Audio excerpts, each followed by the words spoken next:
गया, खीर बनती छोड़ गए अपने साथियों के पास, वो दूर चले गए और आगे को। अब वो आकर देखा, उन्होंने कुआं था वहीं पर, डाकुओं ने पानी पीना चाहा कि रुको पानी पिएंगे, कुआं है। वो पानी पीने के लिए नीचे उतरे, घोड़े वहाँ खड़े कर दिए, तो देखा एक ने कहा जी ये तो खीर भी है, यहाँ पर कुछ बन रहा है। उखाड़ कर ढक्कन उठाकर देखा तो खीर बन रही है। तो डाकू कहने लगे भाई अपने उस्ताद से कि उस्ताद भूख लग रही है, लगा ला दो हाथ। उनमें से एक कहने लगा जी ऐसा ना हो कोई इसमें कोई डाल गया हो हमें धोखा देने के लिए, पहले इसको टेस्ट कर लें, किसी पशु पक्षी को खिला लेते हैं। उनमें से तीसरे ने कहा कि बनाने वाला यहीं छुपा होगा, कहीं भाग कहाँ गया होगा, देखो हमसे डर से छुप गया। वो इधर उधर देखने लगे, एक ने ऊपर देखा कि ये बैठा ऊपर, अरे ये बैठा ऊपर। उससे कहा भाई नीचे आ जा तू। वो कहने लगा ना आऊं, नीचे ना उतरूं मैं। क्यों नहीं आवा नीचे? नीचे आना तेरे मारेंगे गोली। वो 5 सेकंड में नीचे आ लिया। नीचे आया तो कहन उसके वो ढक्कन के ऊपर खीर डाल दी अच्छी खूब, और कहा इसको खा। वो नौका कति नहीं खाऊं। अब मुल्कदास खावे नहीं, मना करे कि मेरी तो बात बिगड़ेगी आज। वो इसलिए नहीं खावा कि मैं झूठा पड़ूंगा और चेला बनना पड़ेगा। तो उनको पक्का यकीन हो गया डाकुओं के कि इसने जरूर कुछ ना कुछ मिला रखा है, इसलिए नहीं खाता। उसका 2 मारे दड़ाक, अच्छी मारी लात, अखा बैठ के। उसने फटाफट किलो पक्की खा गया, भूख तो लगी रही थी। और खाने के बाद उसको काट बैठ आध घंटे, अगर मरेगा तो मर लेगा यूं। आध पौन घंटा इंतजार करके उसका कुछ नहीं हुआ।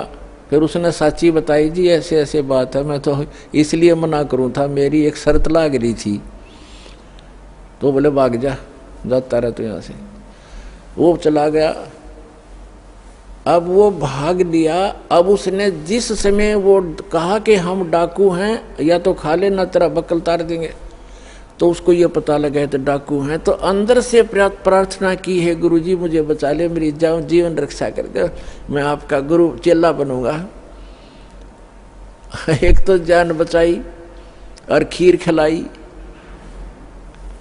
अब वो सीधा पहुंचा गुरुदेव के पास, परमेश्वर के पास। वो तो जानी जान थे, सारी लीला वही करते हैं, 100 छलछीतर मैं करूं अपने जन के काज। अब जो ही मुल्कदास चौधरी आया, परमात्मा बैठे आसन पर नीचे लगा रखा। परमात्मा ने पूछा क्यों चौधरी साहब, भगवान ने करी कुछ सेवा तेरी? ने बोला जी तेरा भगवान तो मर मर खीर खिलावा है। आपका परमात्मा तो मर मर खीर खिलाता है, और मेरी जान बचा दी दाता आपने ना। उनका केज लग गए, 1 मिनट में कर दूं काम मेरा। आपको मैंने याद किया, सारी कथा बताई। परमात्मा बोले बेटा यह भी आपके ऊपर एक रहम किया है परमेश्वर ने, कि जिस कारण से आपको एक अनमोल रतन और मिलेगा। खीर तो खिलाई सो खिलाई, ये धन मिल गया। फिर उसको, क्योंकि विश्वास जल्दी नहीं होता, अब तो परमात्मा ने ऐसा ज्ञान दे दिया बच्चों, बालक बालक भी समझ सकते हैं, कबीर इज गॉड, ऐसे प्रमाण दास आपको दे देगा।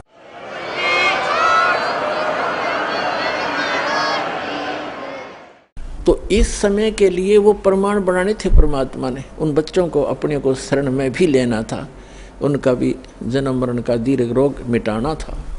तो मुल्कदास जी को सचखंड लेकर गए, फिर उनको वापस छोड़ा। उसके बाद मुल्कदास जी कहते हैं,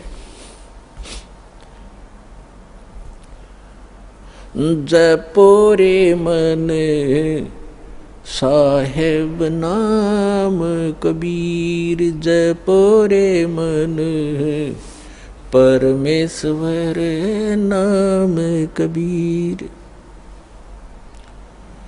एक समय गुरु बंसी बजाई कालंदरी के तीर, एक समय गुरु बंसी बजाई कालंदरी के तीर। सुर नर मुनि जन थकत बहे वहाँ रुक गया दरिया नीर जपरे मन परमेश्वर नाम कबीर। दोहु दीन का झगड़ा छिड़ गया तिनक न धरते धीर।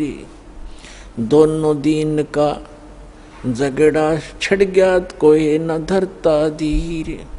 कोई गाड़े कोई अग्न जलावे ढूंढा न पायो शरीर जपरे मन परमेश्वर नाम कबीर। अमरलोक से सतगुरु आए काटन यमक जंजीर।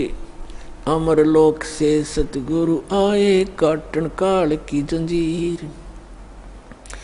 दास मलूक सलूक कहत है खोजो खसम कबीर जपरे मन परमेश्वर नाम कबीर जपरे मन साहेब नाम कबीर। अमलुकदास जी फिर ये कहते हैं कि जपो रे मन उस परमेश्वर नाम कबीर का नाम जपो। उस परमात्मा ने जो मंत्र दिया उसका जाप करो। एक समय गुरु बंसी बजाई कालंदरी के तीर। कालंदरी कहते हैं यमुना को। एक समय परमात्मा मथुरा में गए। धर्मदास जी ने कहा भगवान, वो श्री कृष्ण जी के पुजारी थे। धर्मदास जी ने कहा भगवान श्री कृष्ण भगवान थे, यहाँ गव्वें चराया करते थे और ऐसे ऐसे बहुत सी, और जमुना के अंदर नहाया करते थे।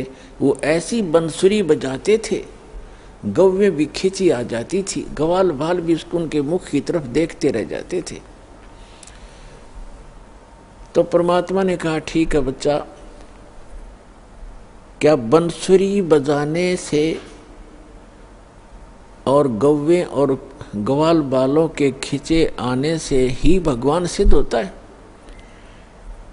नहीं नहीं, वो तो भगवान थे, वो तो भगवान थे, लाला जी था ना।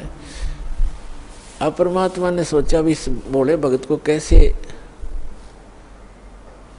समझाऊं, कौन से तरीके अपनाऊं, क्योंकि प्रमाण बिना जीव बहुत देर से मानता है। तो परमात्मा ने कहा भी, वो जमुना कहा कि जी इधर थोड़ी सी दूरी पर है, वहां चलते हैं।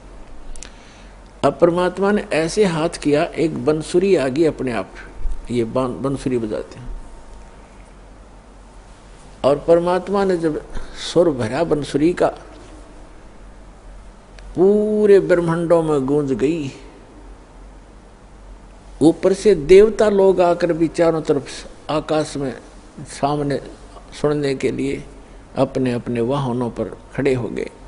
धर्मदास जी देखने लगे कि स्वप्न है या क्या है।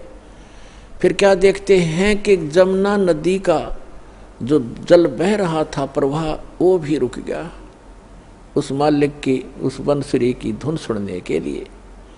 धर्मदास हक्का बक्का रह गया और चरणों में गिर गया। तो पुण्यात्माओं, मलुकदास जी उस चीज का वर्णन करते हैं। एक समय गुरु बंसी बजाई कालंदरी के तीर। सुर नर मुनि जन थकत बहे वो रुक गया दरिया नीर जपरे मन समरथ नाम कबीर। फिर बताते हैं कि दोनों दीन का झगड़ा छिड़ गया और तनिक न धरते धीर। कोई गाड़े कोई अग्न जलावे और ढूंढा ना पाया शरीर। परमात्मा सह शरीर आए थे। तो आपको बहुत बार दास ने प्रकरण सुनाए हैं, बता